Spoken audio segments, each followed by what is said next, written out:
네, 이 새벽을 깨우기 위해서 기도로 나오신 여러분들을 축복합니다. 네, 오늘 고린도전서 14장의 말씀을 함께 나눠보도록 하겠습니다. 여러분들은 이런 질문을 많이 받았을 것입니다. 교회가 무엇입니까? 이런 질문 많이 받았죠. 그리고 우리가 그 대답으로 교회는 건물이 아니라 서로를 세워주는 사람들의 공동체입니다. 이런 대답을 하셨을 것입니다. 맞습니다. 하나님께서 보시는 교회는 서로를 세워주는 사람들의 공동체입니다. 교회는 완벽한 사람들이 모인 곳이 아닙니다. 상처 입은 사람들이 옵니다. 실패한 사람들도 옵니다. 눈물 흘리는 사람들도 옵니다.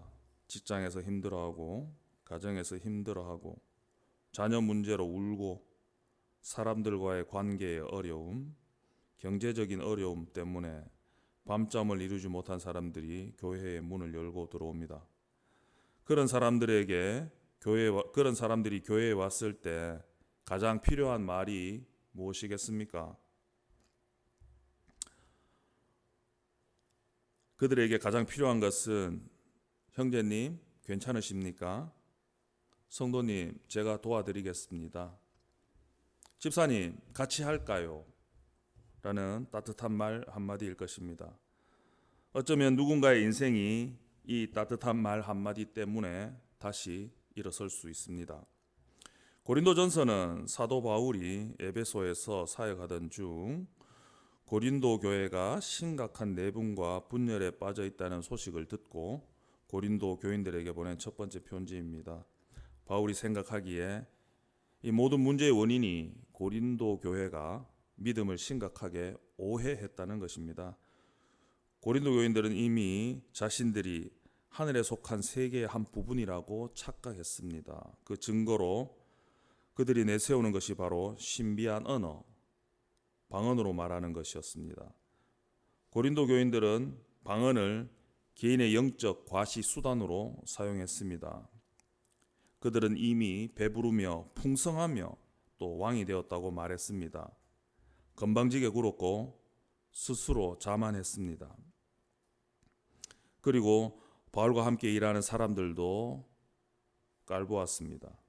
모든 것이 나에게 허락되었다라고 주장했고 그들의 타락은 거침이 없었습니다. 고린도 교인들은 은사를 맛본 후 자신들은 이미 하늘에 도달했다라는 영적 교만에 빠져 이기적이고 방종한 삶을 살았습니다. 바울은 이들에게 예수 그리스도의 십자가와 타인을 배려하는 사랑을 제시하며 모든 은사와 행위는 오직 교회 공동체를 세우는데 섬기는데 사용되어야 부활의 영광에 참여할 수 있음을 알려주었습니다. 오늘의 본문은 그 은사들 중에서 방언과 예언에 대해 설명하고 있습니다. 은사라는 것이 무엇입니까? 은사는 오직 한 분이신 성령님이 교회의 유익을 위해 성도들에게 다양하게 나누어 주신 선물입니다. 여러분들도 각자의 모양대로 은사를 받았을 것인데 특별하게 어떤 은사를 받으셨습니까? 지난번 교사교육 때 교사님들과 각자 받은 은사와 은혜에 대해서 잠깐 나눈 적이 있었습니다. 그때 교사님들이 각각 받은 은혜들을 은혜와 은사에 대해서 이야기했는데 여러 가지 그런 일들이 있으시더라고요. 그렇다면 그 은사를 우리는 어떻게 사용해야 합니까? 고린도전서 13장입니다. 그 앞에 장인데 1절에서 3절까지를 우리가 같이 한번 읽어 보도록 하겠습니다. 13장 1절에서 3절까지 같이 한번 읽어 볼게요. 시작. 내가 사람의 방언과 천사의 말을 할지라도 사랑이 없으면 소리 나는 구리와 울리는 꽹과리가 되고 내가 예언하는 능력이 있어 모든 비밀과 모든 지식을 알고 또 산을 옮길 만한 모든 믿음이 있을지라도 사랑이 없으면 내가 아무것도 아니요. 내가 내게 있는 모든 것으로 구제하고 또 내 몸을 불사르게 내줄지라도 사랑이 없으면 내게 아무 유익이 없느니라. 아멘. 성도들은 그리스도의 몸된 지체로서 서로를 존중하고 배려하며 최종적으로 사랑이라는 큰 원칙 안에서 그 은사를 사용해야 합니다. 그래서 오늘 본문은 사랑을 추구하며라고 시작하고 있습니다. 바울은 은사보다 사랑을 먼저 이야기합니다. 그리고 신령한 것을 사모하되 특별히 예언을 사모하라고 말하고 있습니다. 신령한 것을 사모하라 하는데 이 신령한 것이 바로 은사입니다. 12장 1절에서도 형제들아 신령한 것에 대하여 나는 너희가 알지 못하기를 원하지 아니하노니 라며 은사에 대해 바르게 알기를 당부하고 있습니다. 그리고 특별히 예언을 사모하라고 권면합니다. 예언은 단순하게 미래를 예측하는 것이 아니라 하나님의 말씀을 대언하는 것입니다. 하나님의 뜻과 메시지를 받아 사람들에게 전하여 덕을 세우고 권면하고 위로하는 은사입니다. 그리고 이어서 2절과 3절, 4절에서는 방언하는 것과 예언하는 것의 차이를 설명하고 있습니다. 제가 세 번역으로 한번 읽어드리겠습니다. 방언으로 말하는 사람은 사람에게 말하는 것이 아니라 하나님께 말하는 것입니다. 아무도 그것을 알아듣지 못합니다. 그는 성령으로 비밀을 말하는 것입니다. 그러나 예언하는 사람은 사람들에게 말하는 것입니다. 그는 덕을 끼치고 위로하고 격려하는 말을 합니다. 방언으로 말하는 사람은 자기에게만 덕을 끼치고 예언하는 사람은 교회에 덕을 끼칩니다. 이렇게 방언과 예언에 대해서 설명을 하고 있죠. 그러나 바울은 방언을 무시하거나 멀리해야 할 것으로 여기지 않았습니다. 다음 절 5절에 이렇게 이야기하고 있죠. 나는 너희가 다 방언 말하기를 원하나 특별히 예언하기를 원하노라. 만일 방언을 말하는 자가 통역하여 교회의 덕을 세우지 아니하면 예언하는 자만 못하니라 라고 이렇게 말하고 있죠. 여러분들 중에서도 방언을 하시는 분들이 계시죠? 네, 계십니다. 여러분들은 방언을 무엇이다 이렇게라고 생각하고 계십니까? 궁금하기도 합니다. 오늘 바울은 이렇게 설명하고 있죠. 방언은 사람에게 하지 아니하고 하나님께 드리는 영의 기도입니다. 하나님께서 들으시는 기도입니다. 그러나 바울은 공동체 안에서는 나의 은혜보다 다른 사람의 유익이 더 중요하다는 사실을 오늘 본문 6절에서 12절에까지 걸쳐 강조하고 있습니다. 제가 세 번역으로 한번 읽어드리겠습니다.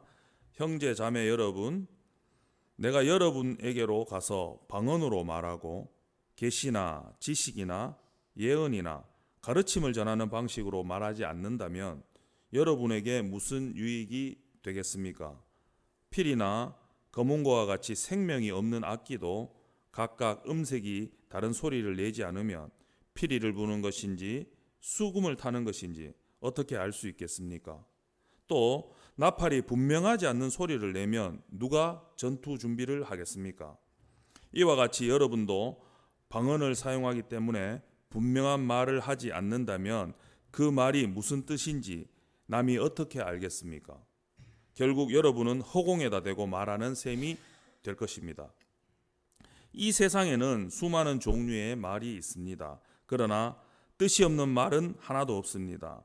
내가 그 말의 뜻을 알지 못하면 나는 그 말을 하는 사람에게 딴 세상 사람이 되고 그도 나에게 딴 세상 사람이 될 것입니다. 이와 같이 여러분도 성령의 은사를 갈구하는 사람들이니 교회에 덕을 끼치도록 그 은사를 더욱 넘치게 받기를 힘쓰십시오. 아멘. 예, 이렇게 이야기하고 있죠. 고린도 교회 성도들이 스스로 자랑스럽게 여겼던 은사가 바로 방언이었습니다. 바울 역시 방언이 하나님과 나누는 깊은 비밀의 대화라는 점에서 개인에게 참 좋은 은사라는 것을 잘 알고 있었습니다. 하지만 한계가 있었습니다. 방언은 귀로는 들리지만 이성적으로는 알아들을 수 없는 신비한 언어라는 점이었습니다. 기도를 하는 사람도 곁에서 듣는 사람도 도무지 무슨 뜻인지 알 수가 없었던 것입니다. 그래서 바울은 아주 귀한 권면을 합니다. 13절과 14절 말씀입니다. 이건 같이 한번 읽도록 하겠습니다.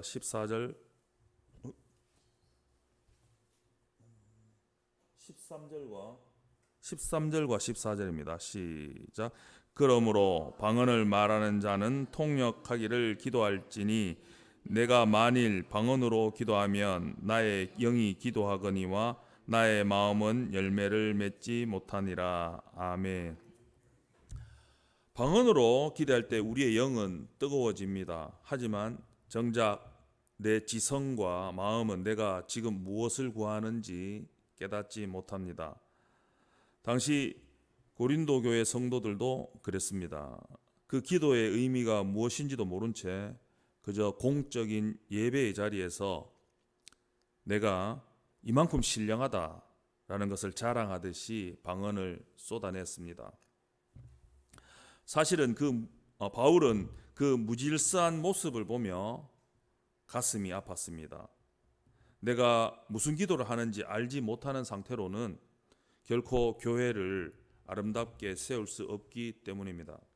그래서 바울은 15절에서 우리에게 모범이 될 아름다운 기도의 자세를 제안합니다. 15절도 같이 한번 읽어볼까요? 시작. 그러면 내가 어떨까? 내가 영으로 기도하고 또 마음으로 기도하며 내가 영으로 찬송하고 또 마음으로 찬송하리라. 아멘. 네, 참된 기도는 균형이 중요합니다. 영으로 뜨겁게 기도하는 것만큼 내가 지금 하나님 앞에 어떤 고백을 드리고 있는지 깨닫는 마음의 기도를 함께 드려야 합니다. 이 두 가지가 어우러질 때 우리의 영과 지성은 비로소 하나님 안에서 온전한 열매를 맺게 됩니다. 여러분 한번 상상해 보십시오. 누군가 앞에서 열심히 기도를 하는데 도무지 알아들을 수 없는 말만 계속 반복합니다. 물론 그 기도하는 그 사람은 순간 하나님께 깊은 감사를 드리고 있을지도 모릅니다. 그러나 곁에 있는 저나 여러분들은 그 말의 뜻을 모르니 어떻게 그 기도에 마음을 모아서 아멘이라고 화답할 수가 있겠습니까? 바울의 안타까움이 바로 여기에 있었던 것입니다. 17절입니다. 너는 감사를 잘 하였으나 그러나 다른 사람은 덕세움을 받지 못하리라. 아멘.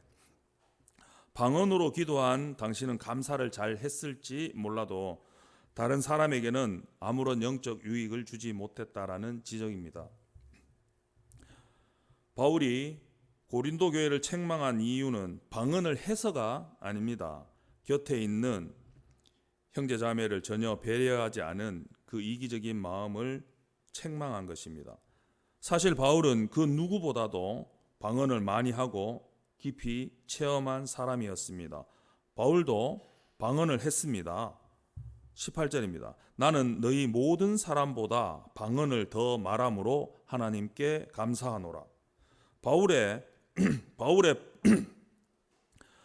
바울은 방언의 유익을 잘 알고 하나님께 감사했습니다. 방언이 얼마나 좋은지 누구보다 잘 아는 바울이었습니다. 그렇다면 바울은 교회에서 어떻게 기도했을까요? 19절 말씀을 우리 마음에 한번 꼭 새겼으면 좋겠습니다. 19절 말씀을 다 같이 한번 읽어보도록 하겠습니다. 19절입니다. 시작. 그러나 교회에서 내가 남을 가르치기 위하여 깨달은 마음 다섯 마디 말을 하는 것이 1만 마디 방언으로 말하는 것보다 나으니라. 아멘. 1만 마디의 화려하고 신비한 소리보다 한 사람의 낙심한 영혼을 위로하고 깨닫게 만드는, 제가 시작할 때 인사했죠. 형제님 괜찮으세요? 성도님 제가 도와드리겠습니다. 집사님 같이 할까요? 와 같은 일상의 다섯 마디가 비교할 수 없을 만큼 소중하다는 고백입니다. 사랑하는 여러분, 하나님이 우리에게 주신 은혜와 재능, 그 은사는 나를 돋보이게 하라고 주신 것이 아닙니다. 내 곁에 이웃을 돌보고 교회를 따뜻하게 세우라고 맡겨주신 선물입니다. 이제 우리의 모습을 조용히 돌아보시기를 바랍니다. 혹시라도 우리가 장문의 기도나 유창한 표현에만 신경 쓰느라고, 보여주기 위한 거칠애에 신경 쓰느라고 정작 진심을 잃어버리지는 않았습니까?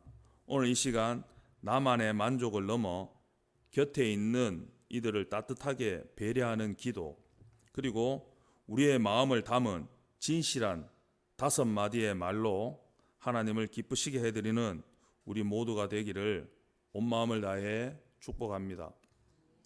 기도하겠습니다. 사랑의 하나님 아버지, 우리의 입술이 사랑의 언어를 말하고 우리의 행동이 교회를 세우는 도구가 되게 하여 주시옵소서. 방언보다 예언을 사모하란 하신 말씀처럼 우리의 말이 서로를 위로하고 권면하며 덕을 세우게 하여 주시옵소서. 삶의 자리에서 지친 이웃을 만날 때 따뜻한 말 한마디로 주님의 사랑을 전하게 하시고, 교회 안에서 은사를 사용할 때 질서와 화평 가운데 서로를 존중하며 하나 되게 하여 주시옵소서. 주님, 오늘 하루도 우리의 삶으로 예수님을 증거하는 귀한 삶으로 인도하여 주시옵소서. 작은 친절과 격려를 통해 하나님의 사랑을 드러내는 증인이 되게 하여 주시옵소서. 우리의 모든 은사와 재능을 주님의 영광과 교회의 유익을 위해 드리기를 원하며 우리 주 예수 그리스도의 이름으로 기도드립니다. 아멘.